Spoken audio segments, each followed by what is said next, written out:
Saat Ramadan, olahan tradisional seperti lemang bambu banyak diburu sebagai menu untuk berbuka puasa. Tak heran jika Ramadan pembuat lemang bambu kebanjiran pesanan dan mendatangkan berkah. Seperti yang dirasakan Rusmini, salah satu pembuat lemang di Jalan Yosudarso, Kelurahan Jawa Kanan, Kecamatan Lubuk Linggau Timur 2, Kota Lubuk Linggau. Proses pembuatan lemang bambu sama dengan lembang pada umumnya.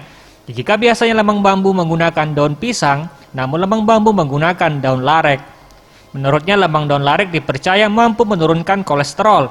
Daun larek juga enak dibuat untuk membungkus lemang. Selain itu juga cara mengeluarkan ketan lemang dalam bambunya juga lebih praktis, karena cukup ditarik lemang sudah bisa dimakan tanpa harus membelah bambunya.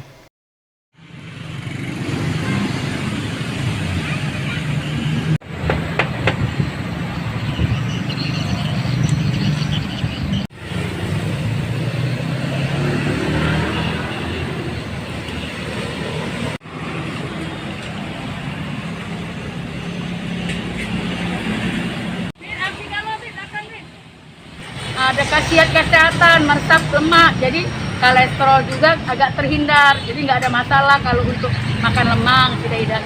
Kita 3 kali pembakaran. Ini kayaknya dari Lubuk Linggau, alhamdulillah udah banyak, udah tuh karena kita prosesnya jadi lintas kan, gitu kan, orang-orang mau ke tebing, ngelahat. Tadi kan orang Sekayu tadi dia bilang, oh ini sudah kami coba kemarin ada keluarga beli, dan sekarang banyak keluarga yang pesan, gitu. Lemang ini dijual dengan harga Rp18.000 saja. Dalam sehari Rusmini mampu menjual 200 batang lemang bambu. Pembeli tidak hanya dalam kota, namun ada juga dari 4 Lawang dan Muratara hingga kota Bengkulu. Tim Liputan Sriwijaya TV.